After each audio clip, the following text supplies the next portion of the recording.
Welcome everyone, welcome to another episode of the NDIS Circle. This week I'm really excited, we've got an amazing guest, Erin Taylor, who is the CEO of Future Living Trust. Future Living is a not-for-profit charity all about supporting people with disabilities and their families to plan for the future. It's a topic I don't think is thought about enough, or it can be confronting to think about.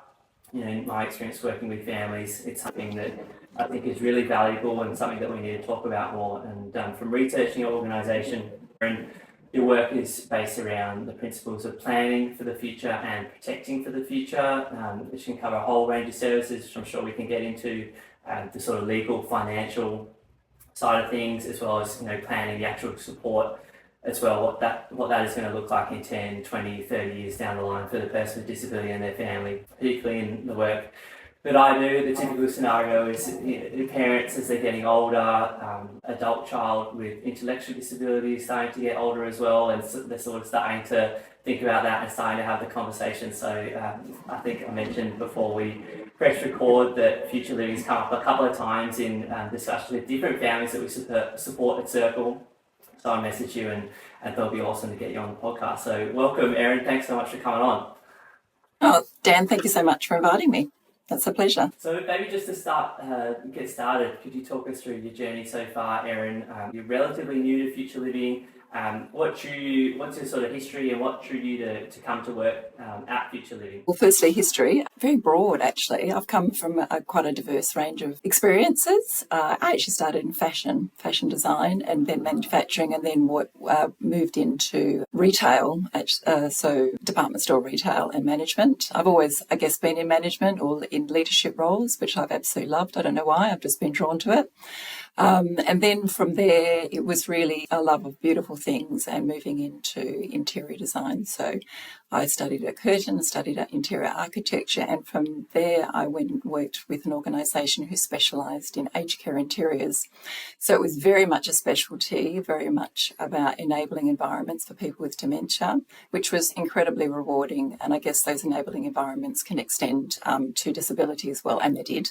We actually had clients who we worked with who had services for young people, they called it, I think at the time, but it was supported accommodation and group housing.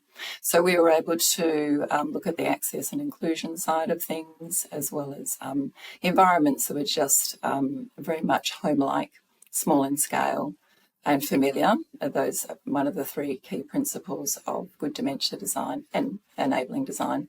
So that was incredibly rewarding. I spent about 13 years in that sector, I guess, in aged care, which was very similar and ran alongside disability, as I said, so lots of crossovers. And then I really just had always had a hankering. Well, I guess all that time that I was working in community, I guess informally, doing community development, working in my local communities, working on arts councils, being on a board of an arts centre, running and coordinating art exhibitions in my local community as well. So I've always loved the arts and culture. And I got so much more out of that than I gave to the causes that I worked for. So that was such a wonderful experience and still dear to my heart. I'm also part of the local town teams movement in my area, so Northbridge Common. We put on some fabulous community events that help people connect with the community. So once again, informal community development. And from there, I really moved into community development, working with the Australian Inclusion Group. I worked in the entity called Inclusion Solutions, which was absolutely fantastic. I learned so much in such a short space of time, running community projects in community for local government predominantly, and that was just brilliant. We talked a lot about social inclusion and disability awareness and how to build capacity into community with sustainability. And I brought a lot of those learnings along to where I am at Future Living now. But I guess what appealed to me about working for Future Living was all the things that I learned along the way. I felt like I had added up to a hell of a lot. And this role is so diverse, and there's so many moving parts. And I felt it was such a wonderful challenge, and I knew I could add value to this organisation when I joined. And because, there's so much around fundraising, there's part of that promoting the services that we do, so very much around marketing as well. And I learned a lot of those skill sets along the way. Managing projects, project management was one of my key skill sets as well when I was working for the Fittest. with the enabling environments, and also client contact, which was a huge thing for me. I think as soon as it was talked about, that rang true for me. I love the client contact and anything to do with clients and helping them achieve their goals, pretty much. Yeah, I guess, yeah, from an outside looking at your work, it must be very fulfilling and interesting, because each person's future, I imagine, one person or one family's vision for the future must look completely different to the next family. And that initial contact with them, saying, what's your vision for the future, and then sort of working backwards from there. Yeah. So personalised. That's what we do is incredibly personalised. We know the families personally. We speak to them personally. We have a relationship where we can bring them up and have a chat to them about things. I'm still learning that, and I'm still getting there. I'm talking more previous CEOs and how I've spoken to them and how they responded and how they work really closely with clients. So they're almost, case notes, but so much more.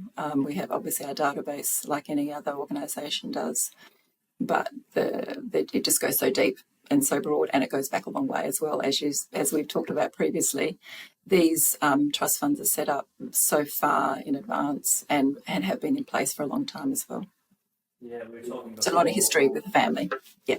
Yeah, we were talking before we press record, weren't we? As humans, we're not so good at planning for 10, 20, 30, 40 years in the future, but before you know it, the future's here. So it's something that we need to plan for. And do you find with families sometimes they're reluctant to have that conversation? Because I guess in a way it's, especially in that scenario that I mentioned off the top, like parents getting older and looking ahead to the future when they may not be around, or they're sick, or their health isn't at a point where they can support their adult child. You're sort of embracing your own mortality there.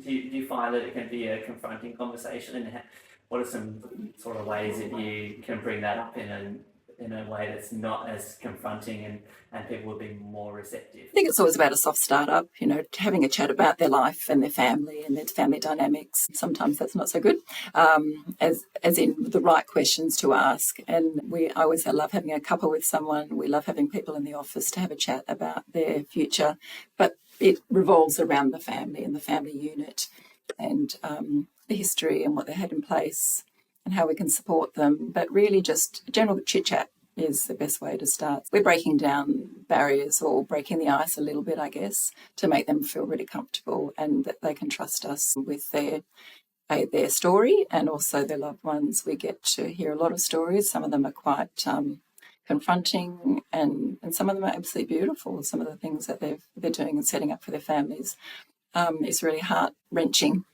and quite heartwarming as well. So we get all sorts, yeah. And can we flesh out a little bit more about what Future Living actually does? What are some of the services that you offer to families? Yeah, so Future Living exists and came out of a need for parents to find a safe and secure future for now and into the future. 35 years we've been going for. We were a part of Active, or grew out of Active, I should say, for some time, but we've been independent for quite a lot longer than we've been with Active. But I guess sort of a roots and understanding that parents who had their child within the Active system, for want of a better word, really that's how Future Living came about. There was a group of parents who had a need and we were able to set up something and fulfill that need. Safety and security was the key factors within that. So it was very much around setting up something in the future, so a managed trust fund or even a property trust as well. So we have clients who have a house that their loved one lives in and will live in the home for the term of their life. And that's something we manage for the family as well. The managed trust funds have working accounts that we are able to support by paying bills and day-to-day expenses on behalf of the family. So that's the other part of that. And then we have other services such as our personal safeguarding service, where it's a visitor scheme. Parents can opt to purchase this service. So when they're no longer around, we have someone who can go and visit their family, and their family member, and can be their eyes and ears, more like a wellbeing check, making sure that they're happy, they're safe, they're well cared for, speaking to the care staff or whoever is supporting them at the time. So that's a really important role, and it's a very popular safeguarding service and one that we really love to provide for the family, because we know it's really the wishes of the family, that the parents that we're trying to continue on. Yeah. So what are some of the common concerns that families or parents come to you with? Is it obviously there's a reality thing of just wanting to make sure that the child or their family member will be well supported after they're gone, but are there more specific concerns that you hear more often than not? Yeah, we know that people with intellectual disability are vulnerable, and I think that's really plays on parents. They really want to know who will be here to look after my child when I'm not. That might be the care staff, but it's also an independent visitor which is what we provide. So someone detached from the care or the support staff, working with absolutely and spending a lot of time talking to these the support services, but really an independent service that we can go in and assess things on a very natural basis. It's not, I guess you could say it's almost like a secret shopper. We're going in there to do a wellbeing check, have a chat to them, be a friend and a companion to a degree, not a mentor necessarily, but that kind of does play into it a little bit. Yeah. Great. And you mentioned like setting up trusts and property trusts and things like that. Do you have financial planners or lawyers that work directly for Future Living, or do you outsource that work? How does that function? We're more like a referral service in that regard. So that's the very first point. So we might get a phone call from someone who has been to our safe and secure forums, which we can talk about in a minute, or even come to our website and saying that we have some online content as well. So the first port is usually them ringing us and asking for what we call our navigation meetings. So they'll come into the office, we'll have those conversations that we have with the soft startup and having a general chit chat and getting to know them well. And then through that we'll understand what they're trying to achieve as a safe and secure future for their loved one. And then we can refer them to some lawyers that we work with and also some financial planners. So very much estate planning. And depending on what they're after, it might be a specialist disability trust as well, which is very specific, and there's a lot more involved in that, as you may know. I'm still getting my head around a lot of that because this is new to me as well. That's very specific, and we have lawyers who specialise in that area. We've had a lot of pro bono or almost pro bono from one of our lawyers, Kerry Smart, who is retiring. He's doing our last forum this month, and he's been amazing. In fact, a lot of the trust funds that we have set up were set up by him, and families have a great attachment to him. Yeah, fantastic. And disclaimer, this is not financial advice, but one of the common concerns I have from families is they don't want their child's disability support pension to be impacted. So from my very shallow understanding, there are some ways that you can potentially structure other assets that don't affect the pension through trust and things like that, but obviously that would be something that a family would come in and they would speak to you and the lawyers and the financial planners and advisors around what the best structure is for their particular situation. Yeah, and that's what we would direct to a lawyer. Absolutely, we would have an understanding of what they're trying to achieve, but we would leave that to the lawyer. Yeah, so very much a referral service, but also setting up a relationship with them, because potentially we could have them set up a trust fund within our organisation. We would be the trustees, so we become a client as such. They're welcomed into the Future Living family. And there are other services that they might take up, like the personal safeguarding service, and also coming along to any of our forums as well to gain more knowledge. And I think it's empowerment, really, the knowledge that we share through the Safe and Secure forums. We've got one coming up in 2 weeks, August the 20th, and they're free to anyone who wants to come along. But that's really often a bit of an eye-opener, and it's really the best place to start if someone wants to hear from a lawyer who's in the room, and there will be other lawyers besides Kerry in the room too. So we have a great question and answer section. We obviously touch on the services that we provide as well, but it's really about the safety and security for the future for these people. Okay, so the Safe and Secure forums, you hold them every couple of months or so, and you have some professionals in the room that can do some Q&A with families, and you have a bit of a presentation or just talk generally about the organisation? Yeah, so very much just introducing us to the community. Generally, people know a little bit about us, but because we're quite niche and unique in the services that we provide and what's on offer, it takes a while to unpack, and sometimes even then they'll come back and ask us a few more questions just because there's a lot going on and a lot of things. I guess because it deals with money and finances, there's a whole lot of intricacies and personalisation that goes into that as well. But in those forums, they're 2 hours long roughly, and Kerry takes, or a lawyer takes up most of that time talking about trusts and wills and how they can set themselves up there. We talk a little bit about finances as well, superannuation. So we touch on a whole lot of things that gives them, I guess, a thought to go away with and what they might need to get in place and then go and see a lawyer. But it's a great opportunity to ask some questions that they have that have been weighing on their mind, because a lot of our clients that come in really can be very overwhelmed. There's a lot of things to confront, as you say, their mortality as well, their own child or adult child. They might be aging, their child might be aging. I think I said this to you before, the best time to plant a tree is yesterday, and the best time to start a will is today as well. Well, that was one of my questions. When should families start to think about this? Straight away, yeah.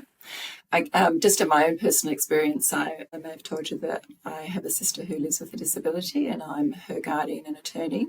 So I was lucky, our family were lucky enough to have something put in place for her very early on in her life, for her to live in her own home independently. She now owns her home. And she works part-time, and that's just been brilliant. And my parents had the foresight to set something up early. So I would definitely encourage parents to set something up early to create independence, if where possible, for their loved one. And, there's definitely ways to do that. There's multiple ways of doing that. And it really all starts with a conversation. Yeah, I think that's... And not to be, I guess, to be brave, I think, is one thing. It is confronting. We're talking about a lot of things. We're talking about end of life for both the parents and the child. But I was speaking to someone yesterday who has said, well, I don't know if that's necessary yet. It's a bit early. We're only in our 60s. It's like, well, probably not. Probably now is the best time to do it. So encouraging people to have a little think and come in and chat to us is the first thing we do. Yeah, and I guess you want to be proactive rather than reactive and planning for these things while you still have full capacity and the energy and the time. Yeah. So before those health issues hit. Yeah, and so we've also spoken to families who are quite advanced in years. They're now building a home for their child who has high needs, and it's really hard. You can see the weight of that on their shoulders. You can see the exhaustion. It's been a long time coming, and they're really hard conversations to have with people. But they've got lots of great things in place. It's just not too little, too late at all. But it's happening, and it's just harder as we get older to cope with the pressures and the time that we need to get out and about to see people. I think what Future Living does is that futures planning piece is there's not really a specific niche for that within the NDIS funding framework. So I think what you guys are doing is so important and a critical component or critical aspect that is missed as part of just general. We think so. Absolutely, Dan. We believe so. Because of the people we speak to, the amount of service providers even that I speak to, even therapists, oh, please give me your card. I'm speaking to my clients all the time about this, and they've got nothing in place. They have probably a lot closer conversations to family members around their fears about what's going to happen when they're not around. So we know that there is absolutely a need. Because we're so niche, we really need greater visibility, and that's my role, to create greater visibility in the sector. I'm doing a lot of reaching out to people in the sector, to previous contacts and also new contacts, which is fantastic. It's what I love to do, build connections and meet people. And I think that's one of the most important things I can do right now is to share the stories of what we're doing and let people know that we're here to help them. Yeah, and even as part of my role as a specialist support coordinator, we do a bit of futures planning. Like I'm working with a family at the moment, a 74-year-old father with a 21-year-old son with complex disabilities, and he's a single dad. But often it's quite specialised knowledge in terms of like the financial and legal aspect, and it actually wouldn't be appropriate for someone in my position to be providing advice. I need to be making those referrals to a service like yours, Yes, where you've got the professionals that live and breathe this stuff. absolutely. Yeah. Fantastic. And the professionals that you work with, are they quite? They've obviously got a history and experience working with people with disability and setting up these specific disability trusts. Yes, they do. Yeah. Some long-standing and some are emerging. So that's why we're encouraging them to come along and be in the forums so they can actually absorb that information. Obviously, there's a whole lot of professional development and experience, but there really are the experiences that they need to gain by case, because every family situation is individual. And there's a lot of learnings, I guess, around that. I can't teach them. That's very much a lawyer thing, but we can talk about the history that we've had with clients and what has been set up and what has worked well and what could have been done a little bit differently. Because we know so much more now. 20 years ago, when we were setting some of the wills up, they weren't as appropriate, the trust funds weren't as appropriate, or could have been better, I guess, to cater for long-term needs. So that's something that we want to encourage lawyers to really get up to speed with. And we have got some brilliant people who are coming along to our next forum to absorb some of that knowledge as well. So that's fantastic. So we're just trying to grab a pool of wonderful professionals around us so that we have options to share out to our clients who come to see us. Great. And if a family's listening to this and they're thinking, oh, this is something that I probably need to start thinking about, what would you recommend as those initial steps for them? How can they